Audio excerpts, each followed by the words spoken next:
You're listening to The Authenticity Show, where you get to eavesdrop on great conversations about health, creativity, and the quest for excellence.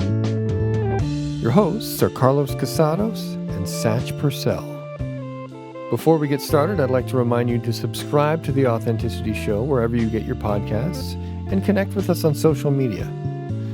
This episode is about identity, who we think we are, and how we can be more than that. And it's sort of framed around a poem that Satch wrote, which encapsulates his thinking on this topic. And it's just another example of why I'm proud to know these guys and why it was a good idea to get microphones and stick them in front of them so we could all hear what they have to say.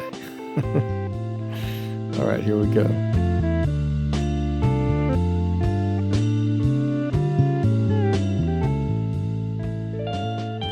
So Carlos, you inspired me the other day. You shared your method for just allowing things to just flow on their own and come out when you're trying to create something or have an intent to create something. And so we're not talking about bowel movements right now. No, we're not. We are not talking about bowel movements. Okay. We're talking about Good. Just want to be clear. Creative processes and finding insights. So I thought, okay, well, I'm gonna follow Carlos's advice, and I gave it a little bit of thought. Nothing was coming, so I let it go. And the next day, I was in the midst of working. Of course, this is all happening during this COVID-19 pandemic, and so I'm working my butt off at home. And I looked out the window, and I noticed the rose bushes outside my window. It was something about that moment caught me, and I had an insight. And I thought, I need to write this down. And I wrote it down. And then I had another insight, and I wrote it down. And I had another insight, and I wrote it down. And that process, just once it started, it was like all throughout the rest of the day, things would come. And so what I did is I read this list of insights and realized that it was kind of like a prose poem. So I thought, well, why don't I play with it a little bit, as you had shared, and then apply the faculty of thinking, thought, reason, and see if I could mold it a little bit. And so I just sort of decided to put it into something that rhymed for ease of learning. Nice. For ease of understanding and experiencing the flow with the lessons. And so what I think might be kind of fun is I'll just read it as a poem, then go back and deconstruct the lines to talk about what lesson I learned in each one of those lines, and share these as strategies that could be used by others. Terrific. That sounds great. That's just kind of the idea. All right. So I'm game. Let's do it. All right, here we go. This is called The Antidote. How apropos. When life seems dark and pain seems real, stop, look, listen, and feel. You might notice a flower, a star, or a cat. Pause and remember, I am also that. Time was before me, time is now, time is later. I'll meet with them all when I'm gone, when I'm greater. While dramas occur and life has its highs, sky still meets ocean and ocean meets sky. What defines me day to day? My job, mistakes, my work, my grave? Might it be that I don't know such definitions aren't the goal? There is one great way that we can cope, to free ourselves of bonds and ropes, to find our way through fear and smoke. There is a wonderful antidote. The secret I speak of is in this last verse. Just fall in love with the universe. That is awesome, man. So what happens, each one of those was just a little insight that happened throughout the day. And so the first one, when life seems dark and pain seems real, stop, look, listen, and feel. So stop, look, listen, and feel is something we've talked about before. Yeah. It's a strategy that is so easy to do. It is so easy to stop whatever you're doing, look around, lift up your head and actually physically look around. Notice what's around me. What's going on here? What am I seeing right now that I didn't see a moment ago? Stop, look, right? And then listen. Listen to the sounds around you. Listen to the silence that is between the sounds around you. Try to listen to what's happening inside your own body, inside your own mind. Can you maybe listen for your own heartbeat? The last one is feel. And that's to feel what's going on inside of you and to feel what's going around outside of you. And just that practice right there can be a tremendous strategy for giving you access to things you didn't have access before. And I want to encourage people to try this. You can do it when you're driving. You can do it when you're eating. You can do it when you're showering. You could do it in the middle of a meeting. You don't have to stop what you're doing to stop. Yeah. You can stop, look, listen, and feel. Stop, look, listen, and feel what you're actually doing. Okay. You know what I mean? And so it's a nice little strategy to use. So I'm sure you've done something similar to this. I'm doing it right times. now because you gave me that great reminder. So Cool. I'm actually All right. inside. I stopped and I'm listening and feeling how it's hitting me. All right. Yeah. It's also fun, I think, to pick a spot of your body that you never think about. Like, I'm going to pick my left ankle. And I'm going to look at it, and I'm going to listen to it, and I'm going to feel it. Taking listening to the metaphorical. Exactly. Paying attention to. Yeah, what's going on with my ankle? Because whatever is going on with your ankle, that was going on the whole time, no matter what you're doing. And sure, we apply our awareness to something, and it does change the experience. You're going to change your ankle when you start paying attention to your ankle. Yeah, for sure. But that's the idea. But your ankle's going to change you. We runners know this. Yes, we do. Yeah, we do. I do this sometimes when we're running. Mm-hmm. What are my hips doing right now? What are my hip sockets doing? Can I relax them more? Same. Yeah, if I do, what is that doing to my knees? And follow it all the way down the chain. It's become a necessity at our age. Yeah. Because we're not old, but we're also not young. We're right in the middle. Yeah, definitely. So there's a lifetime of physical injuries and wear and tear, Mm-hmm. Yeah, for you sure. and I have been athletic most of our lives, so we have a lot of, responses to that physical, call them injuries or whatever, what have you. But yeah. Some injuries are just very, very intense memories. Right? Yeah. Yeah, totally. Yeah. Well, the idea of stop, look, listen, and feel, certainly reminds me of being a kid and reading books on Chinese internal martial arts, Robert Smith's books, on Chinese boxing and Xingyi and Bakua and all that stuff. Yeah. And this whole idea of listening skill, like the tingjing, the listening energy. And this is a strange way of putting it. What do you mean listening energy? Yeah, how does my body listen? Only my ears listen. And what's the energy of listening? Isn't it just listening? But how is it that my ears can tell me where my opponent's balance is? And if you analyze it, it's harder to understand than if you just accept that paying attention very deeply is like listening, because listening is so passive. Mm-hmm. It's just these holes on the side of your head that receive the vibrations and then interpret those vibrations into electrical signals, which then become associated to images. Yeah. In the mind. Yeah. The brain, right? Yeah. So when the Tai Chi practitioner crosses arms with the other martial artist and there's that sense of the strength and resistance of the other person, and by extension, the structure of their body, and by extension, knowing their balance, comes from knowing your own balance and structure. Yeah. So this still doesn't really make a lot of rational sense, but I've always taken it to mean that listening has this other connotation of just simply paying deeply attention to the sensations. Yeah. Because you're not really using your ears. But I don't know why it is that it seems like when people are doing it, they drop their head a little bit as if they're listening.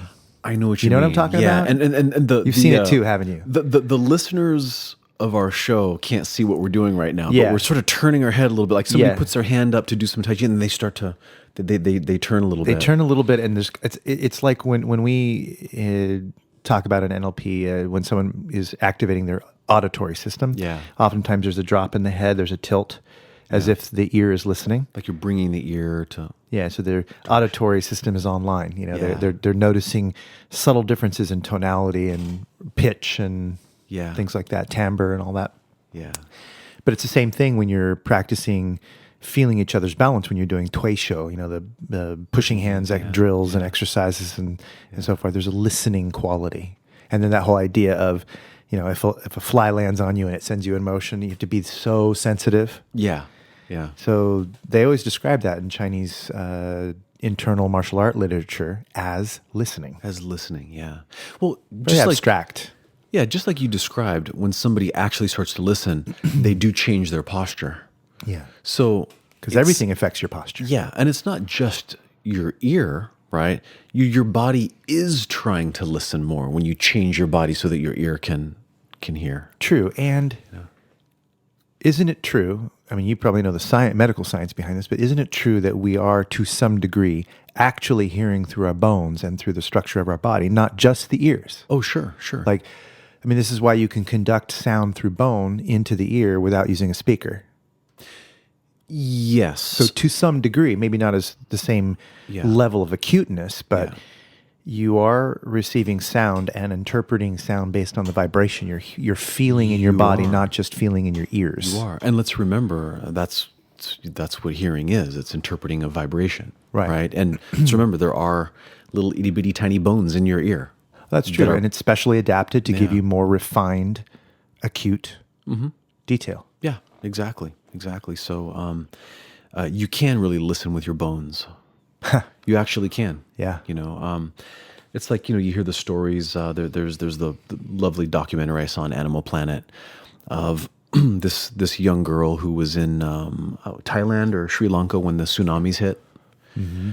And every day she just, got on this elephant, and it was a little baby elephant, and she wandered around the beach. And on the day of the tsunami, the elephant took off running, and she couldn't stop the elephant. And she's on this little elephant's back. Wow. And the elephant just started running. I mean, they had developed a bond because she was riding a little elephant every single day. Mm-hmm. And the elephant saved her life. Nobody could stop her, and the elephant just ran. She couldn't stop the elephant. It saved its little friend. That is beautiful. Isn't that beautiful? Yeah, and talk about trusting the horse, right? Trusting the elephant underneath you, right? Trust the elephant underneath you. Because it was gosh. feeling the vibration, because elephants communicate long distance through feeling vibration. Extremely low frequency. Yeah, so you through the paws of their feet. Yeah, exactly. So their little elephant hands are that's listening adorable. to the ground. That is so cool. Yeah, so amazing. Well, if elephants can do it. Yeah. There you have it. So the next part of this was, you might notice a flower, a star, or a cat. Pause and remember, I am also that. I like that. That was the moment when I looked out the window and I saw the rose bushes. Uh-huh. And I had interrupted some work, and my work is very stressful right now. Let's remember there's a pandemic, and I work at a university, and we've shifted everything online, and it's, kind of insanity Chaos right now, and there's a lot at stake. And while I was thinking of those stressors, and while my mind was reminding me of all these things that could go wrong, and I saw these roses, I just had this thought, wow, I'm also that. I'm not just this problem that I'm experiencing. I'm also that, wow, and I'm that grass, and I'm that tree. And I'm all these planets that are like, I'm all these things, and I'm this, and I am this experience. It's so nice to interrupt your identity sometimes. Yeah. Because we can really, really get hyper fixated on what we believe we are. And we are so much more than just that. We are, and it tickled me when I heard you, with the phonetic ambiguity of the word pause when you were referring to cat and the line before it. I love that. That tickled to hear that. Yeah, it's double meaning. Yeah. Pause and pause. Yeah. Way to go, subconscious. So I don't know. Have you ever had an experience where you just sort of realized you were more than you thought you were? Yes. Yeah. I think a lot of people have had that experience, but every time I achieve something that I was worried about achieving before achieving it. Oh, yeah. Sure. And it reminds me of that, de-identification pattern that is used sometimes in NLP. But to sum it up, it's essentially this statement. It's whatever it is you think you are, you're always more than that. Yeah. Oh, that's beautiful. So whatever it is you can name, all the things that you think you are, aren't you more than that? If you really think about it, aren't you more than that? Yeah. And where that becomes handy is in situations like you were mentioning, because the identity that you are operating from or identifying from within, if it is conflicting with your values in some way, or there's a conflict between you and the situation because of the way you're thinking about it, because of the narrative that you have that accompanies the identity, then that's when it makes sense to de-identify. It doesn't have to be permanent, because you were the rose bush and the grass, but right now you're the podcaster. Right. Right. Yeah. So it's not like it's going to stay that way. So when I say this, it sounds a little harsh maybe, but it's not harsh. It shouldn't be interpreted that way. If someone's a mother and they're freaking out about their stress in life, sometimes I'll ask them, like, aren't you more than a mother? Well, and they'll begrudgingly say, well, yeah, but, and they kind of locked into this identity, and I'll talk about, but what would happen if you remembered that you are also your husband's lover, or you are an artist, or an athlete, or a sister, or a best friend, or woman, or anything else but mother for just a few minutes. Yeah. There's nothing, you love being a mom, and that's an important duty, and you feel a sense of duty and devotion to that. But at this moment, it's not the resourceful place that it would normally be for you. So de-identifying sometimes opens up a whole world of possibilities to be able to realize, when I put this in perspective, this is just a piece of my life. It's an important piece, but the feeling of peace that I need to actually get doesn't exist at this moment right here. I can only access the peace by becoming aware of the other piece. Wow. Yeah. That's fantastic. So you actually go in and help the person rediscover all the many different roles that they're playing, beside the one that they're stuck in, and dissolve them. Because dissolving them means you get to recalibrate. You get to sort of reinstall the software. Yeah. Delete it off the computer, reboot, and reinstall it. Yeah. Totally. That's Apple Care great advice. I love that. It works. Yeah. Gosh, everybody needs that once in a while. Yeah. You got to take Apple care of yourself. Yeah. Yeah, you have to. Yeah. You got to debug and defragment and whatever that stuff means,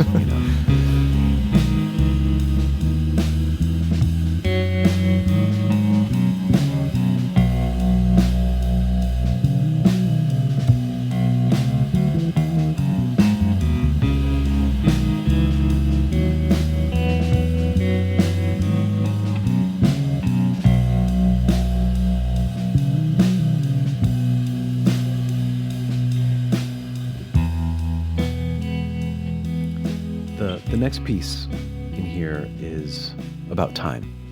It's about time you got to that. Yeah. I was getting late here. Time was before me, time is now, time is later. I will meet with them all when I'm gone, when I'm greater. And this is the idea that there was a time before us. There's this time right now when we're experiencing what is us or whatever we call us. And we know there is going to be a time after us when this version of us is dissolved or gone, and that's going to be there. And that can be a very scary thing for a lot of us, especially what's going on in the world right now as we're recording this. You know, there's the COVID-19 pandemic, and there are people that are dying, and there are people that are afraid of dying or afraid of losing people that they care about. And let's remember, there is going to be a time when we're gone. But that's not new, is it? There was always a time before we were here when we were gone. So we've already been gone. You know, we have already been gone. And we're here now for a flash, and then we'll go back to being gone. And who knows, maybe we come back. Maybe we don't. Maybe the cycle just keeps oscillating. You know, exist, don't exist, exist, don't exist. But when you take this idea of there was before me, there's now, and there's after me, there's another perspective too, which is you can see that all three of those things exist. So you must be all three of them too. You know, because we get over-identified sometimes with the part of me that is just now that's going to not exist again. And so I like this idea that it's okay. I can be all three of those. I can be the time before I was here. I can be the time that I am now, and I can be the time when I'm not here. And that there's also something great about that, you know, because I'll meet them all when I'm gone, when I'm greater, because you kind of have to be greater in order to meet all three of those, you know. Yeah, by dissolving this present self as you die, whatever it is that happens to you has this, let's say, certainly not the limitations that you have now. Yeah. There are other limitations. There may be other limitations for sure, but you don't have these ones. Not these. Yeah, that's well put. It's easy to imagine yourself as something greater, because you don't have the limitations of dying. You're already there. Yeah, that's great. This reminds me of something so well put. Everything Eckhart Tolle says is well put. Even with his strange laugh. Yes, I love his laugh. It cracks me up every time. He points out that we don't understand life, and you can see that in the language that we use. And he makes a point of saying that we say things like, you know, he lost his life. Yeah. You know, but the reality is, he says, you don't have a life to lose. It's not, you don't have a life, you are life. And that's a very different way of looking at it. Yeah. And that kind of resonates with this idea of we already didn't exist. Yeah. Very little of what we say stands up to scrutiny. Very little. Yeah, you're right. You're right. As human beings speaking, well, at least speaking in English, I can say that for sure. Very little of what we say can stand up to philosophical scrutiny. When we actually question the linguistics and really look at what we're really saying, the precision is gone if you say statements that are metaphorical and broad and generalized and so forth, and they contain all these deletions and distortions in them, right? Yeah. Cognitive distortions. Yeah. And it happens even in technical language. Or language that's supposed to be thought of as very serious and academic, and you know, we're basing our world on these ideas. You know, that the economy is up, the economy is down. No, it isn't up or down. It's based on what, a graph that you have on paper somewhere. Right? Is that really up? Yeah. So time is the same way. You know. Back in the past, so the past is behind you. Yeah. So this is a metaphor of movement, right? But George Lakoff talks a lot about these metaphors that we live by because we're speaking in them all the time. We're speaking in metaphor language, 6 to 10 a minute, they say, according to the average conversations that they've recorded and analyzed. It's like so much metaphor. And so we have to mind read and believe that we're understanding each other. And it's a bit of a magic trick in a way. Yeah, it absolutely is. Certainly not what it appears to be. Yeah, this is very interesting. When children are developing, they go through a stage of play that is called symbolic play. Now, you could also use like an imaginative play, and there are other similar terms around child development, but symbolic play is when a child learns that one item can be representative of another item. Right. Even an invisible item. So, for example, if I was pretending I had a teapot and I was pouring you an imaginary cup of tea, we understand that these invisible objects are being symbols for real objects. And if I were to pick up a banana and pretend it's a telephone, right? We understand that that's really a banana, but we're agreeing that right now it's a phone. Right. Right. So we're letting the banana be a symbol for another idea. And what's interesting about this stage of development is that as children are engaging in symbolic play, it's crucial for their development of language skills. Because after all, language is just sounds that are acting as symbols for various objects and ideas. It's all representation. Yeah, it's representation. And that's art, right? I mean, art is, is abstract and symbolic and, and all that. So, I mean, just about everything we say, you're right, is just a symbol for something. And so what is that? Well, I don't know if it's just where I'm coming from or whatever, but it feels so incredibly important. And yet there is very little attention paid to it in the world. There are some pockets or areas where people pay a lot of attention to it, like in an NLP class or certain kinds of cognitive psychology classes or various things that you're talking about too. There are places where people do focus on it. But I've just noticed that a lot of people don't really. Yeah. Your average conversation, I mean, I can just go through my life. There's very few times I've been able to really have the other person who really understood that and sought precision within their own communication. Because there's always noise in any communication. Always. Yeah. So presumably it will be helpful if you could dial up and dial down your level of precision according to the circumstances so that you could be more well understood. Yeah. A lot of the stuff we've spoken about today is a bit abstract. If you're not already on the same page, it could easily... You could have heard the first, 20 minutes and gone, I'm not exactly sure what they're talking about there. Yeah. Kind of, but I'm not sure. Yeah. Unless you already have had some of these thoughts already, then you'd be resonating right along with it and thinking, oh yeah, well, I know what they're talking about. It's as if I'm right there. Yeah. Right. They're talking to me. That's me. Yeah. Yeah, absolutely. Yeah. Because, the human mind, even though everybody perceives things differently and thinks differently, as humans, we do share pretty much, the same basic box full of tendencies and abilities. Yeah. And we reorganize them a little bit and we see things differently. But what one person can comprehend or perceive, most other people have at least a capacity. An ability to understand at least similarly. Which is why we're able to speak and share in language. It's true. Sometimes I hear people who are academically savvy. They maybe have degrees or whatever, and they function in a professional world and take care of their finances really well, and they're healthy and all that.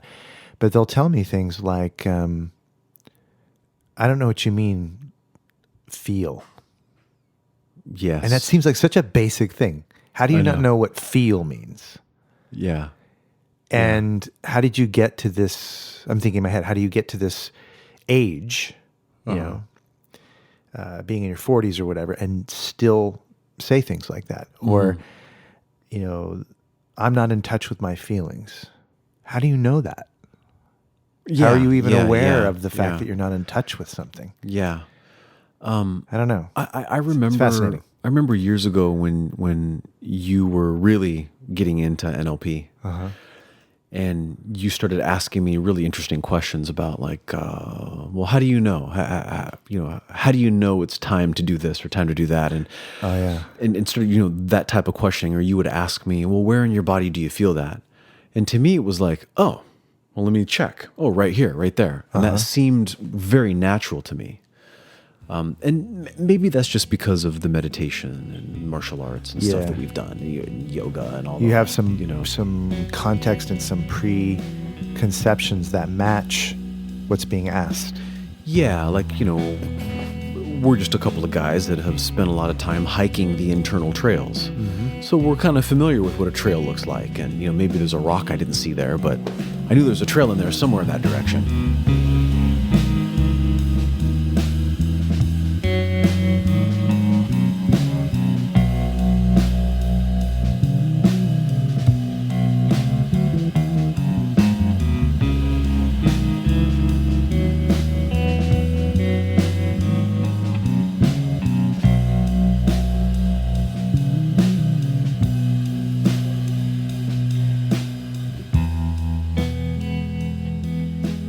While dramas occur and life has its highs, sky still meets ocean and ocean meets sky.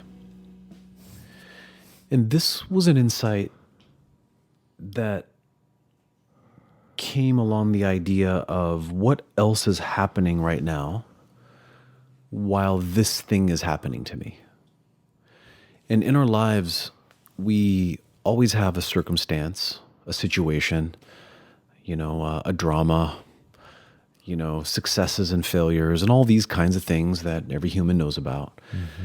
And we can get so fixated on what's going on that another useful strategy to pull us out of that and to see with bigger eyes and hear with bigger ears is to ask ourselves, what else in nature is happening right now that is just happening anyway, regardless of my situation, right? And this is something that I've thought about many times in my life.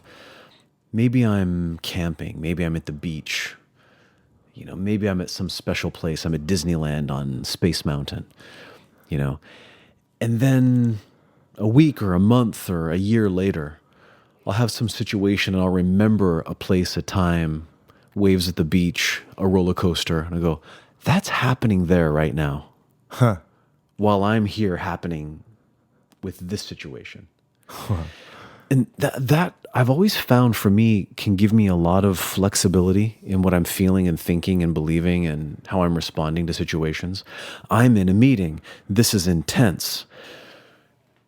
And the grass is still growing towards the sun out in my front lawn. Yeah. Somebody might be feeling like my spouse and I are arguing and we might be getting a divorce. And those hummingbirds are still looking for nectar. And they don't care about the situation. Life is still happening. Life is still doing its thing. And we're part of that too. There's always been something magical about that for me, is to remember what else is happening elsewhere.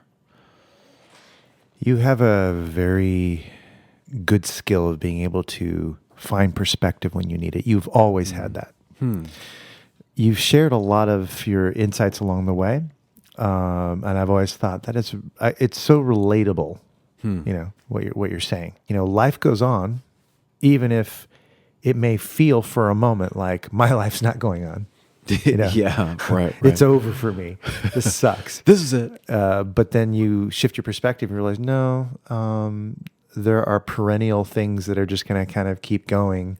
And they'll come and go, but there's a bigger pattern in it that's longer than my life. And it reminds you of patterns within the patterns, larger patterns, let's say maybe not patterns, let's just say the word cycle. Okay. Smaller cycles, bigger cycles, even bigger cycles than that. And when you have that perspective, it seems easier to put one foot in front of the other at times when you're feeling blocked. Yeah. Yeah, that's for sure. Here's one that I use once in a while. We have a dear friend who's got a cabin up in the mountains, and many of us have been to this cabin many times and had some wonderful adventures and meditative weekends and things like that there. There are a cluster of pine trees there out in the yard that I have visited many, many, many times. And sometimes I'll be in the throes of life and I'll just remember, gosh, those pine trees are standing there right now. They're there right now doing their thing. Yeah. Wow. And I'm here doing my thing. There's some looseness that happens in your body and your brain and your emotions when we do those things.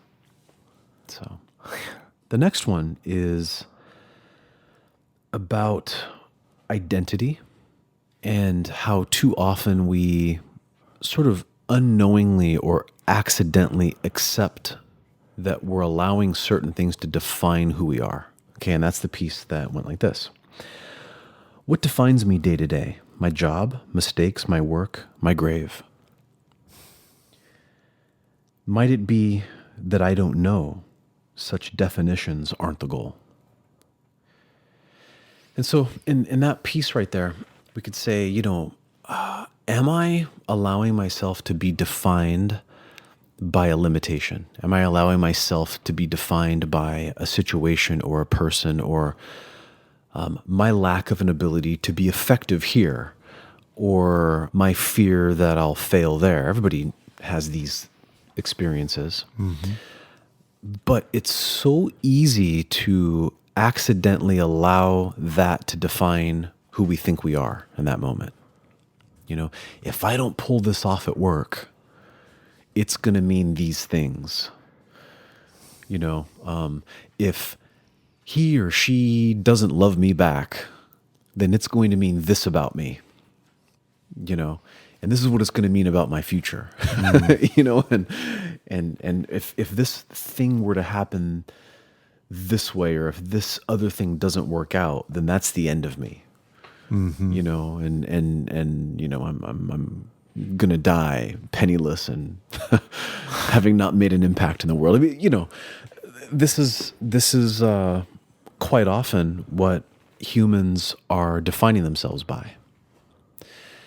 And we can also define ourselves by other things. And I just like to throw out this idea that it is perfectly acceptable and completely well within our grasp to be able to reach for something else to define who we are or what we're doing or what we can do. So it goes like this. You just say, wow, am I letting this thing or person or situation define me?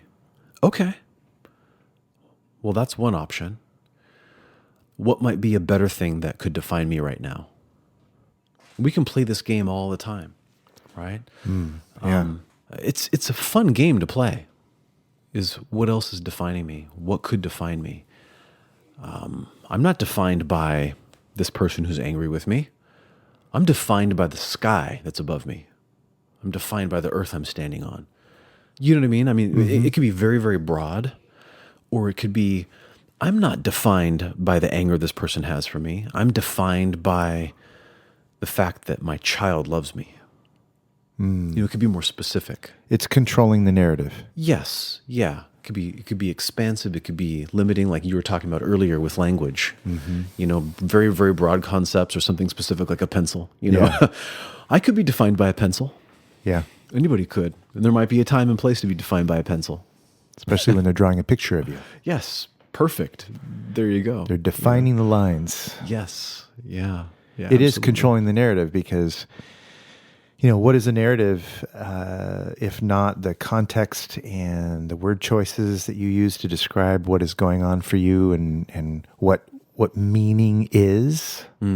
So the meaning of everything that's going on in your perception. Okay. If you have an association and a meaning for that, that's part of the narrative. Yeah. If you have a narrative that precedes an experience because you are thinking about what is about to happen, the way you frame that will absolutely prime the brain the mind to have a tendency to move in that direction that matches that description. Yeah. It's just a natural tendency, which is why advertising works so well.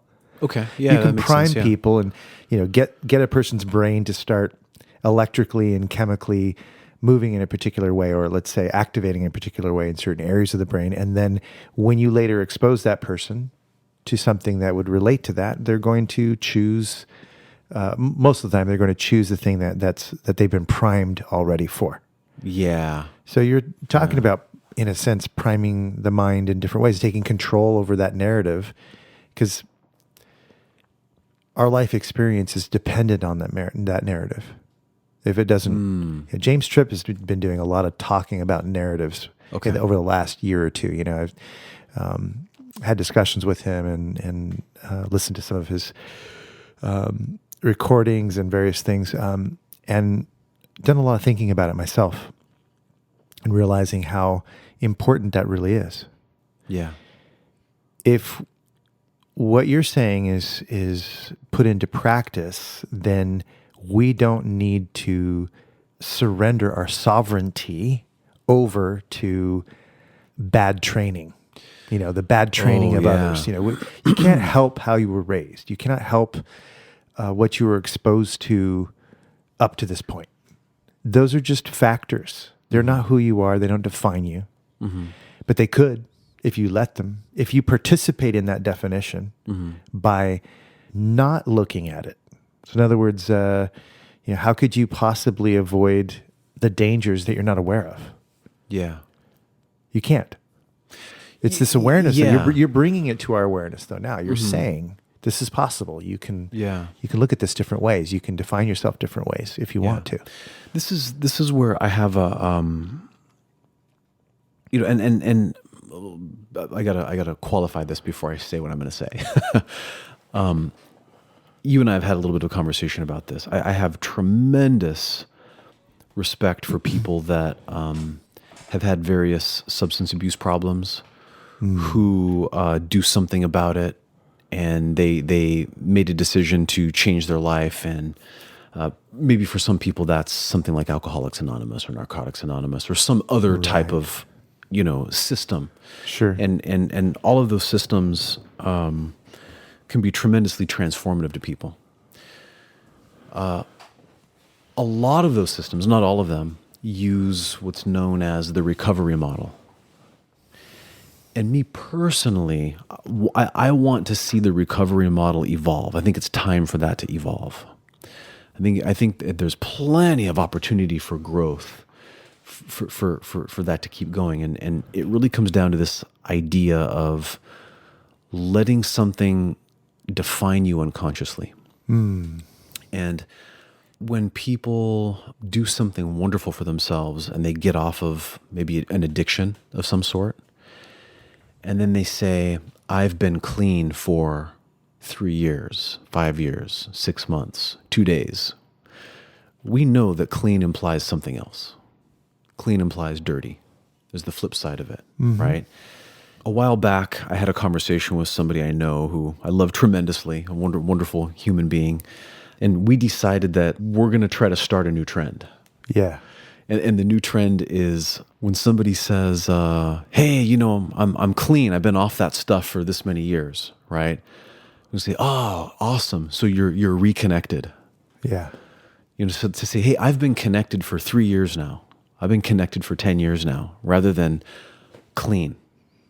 Because now we're being defined by clean versus dirty. Right. And to be disconnected, everybody, when you're disconnected, you want to connect. Yeah. There's a natural magnetism there.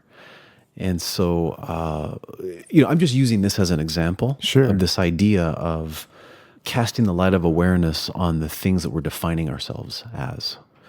I don't want to see a person who I love define themselves by a substance they're no longer taking. They are so much more than that. Yeah. So much more than a former alcoholic.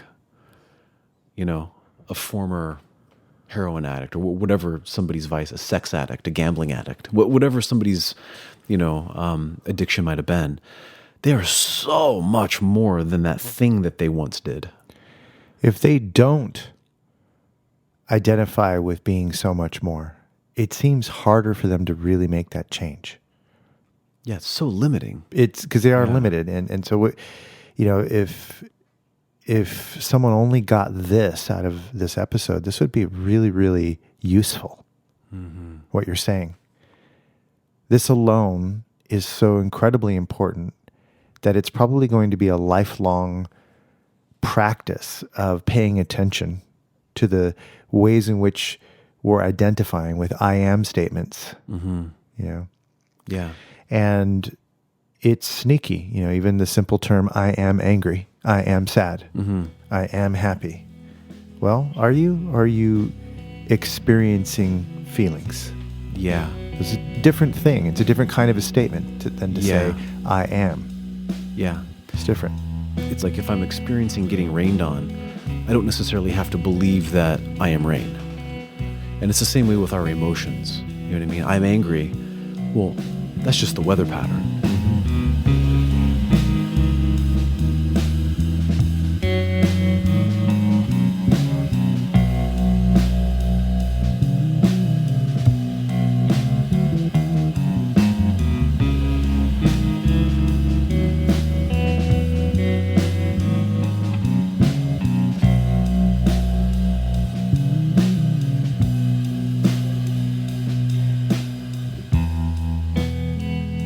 So the next piece of this, we're zeroing in on the end here, went like this. There is one great way that we can cope to free ourselves of bonds and ropes. To find your way through fear and smoke, there is a wonderful antidote. The secret I speak of is in this last verse. Just fall in love with the universe. And where that's coming from is one of the insights that came in was just like in all of this madness and everything that's going on in the world right now and has in the past and will again, just fall in love with the big picture. That's the way it came. It came as, there's a lot of value in just falling in love with the big picture. Yeah. To me, it just, what's a bigger picture than the universe? So, that's where that came from. But to fall in love with the big picture helps all the small things find their place and not bother us as much, yet also have deep, tremendous meaning. Every pixel on the high definition flat screen TV matters. Yeah. Even though if one of those pixels went out, it wouldn't change the show we're watching. Right? But every one of them has a purpose. When we're looking at the big picture, we see the value in every pixel. When you're looking at a beautiful masterpiece painting, one atom of purple paint might not make a difference if it wasn't there. Or maybe it does make a difference. But when you see the big picture, you see how every little bit of paint and every shade and swirl created a shadow under a nose, of Mona Lisa or whatever it might be. And so, as humans, we are kind of like a little blob of paint on a bigger picture. And it's okay for the paint to step back and appreciate what it is, to look around and go, wow, I'm the Mona Lisa. Yeah. And I'm also gray paint, but I'm the Mona Lisa. So, well, Carlos, those were the insights that came out of the technique you shared with me the other day. I love that because you reflected on something, but you didn't censor what came in. You allowed it to come in. You quieted yourself. You let the things come in, and then you didn't censor it. You just put it down, trusted it, and then you let yourself sit again and go back through it and see if there's anything that needed adjusting, enhancing, and then you did it again. And made it poetic. And that's really cool. And there were a couple of times when I got stuck and realized my mind was trying to do too much of it. Yeah. I just set it all down. Just trying to be came more than back a pixel.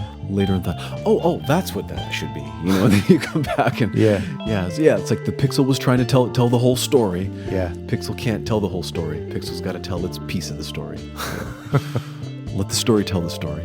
That's great. Yeah.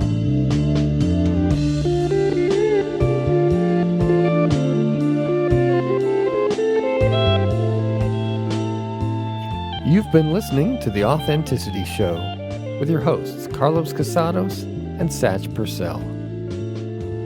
My name is Oliver Althoen. I record, edit, and produce the show.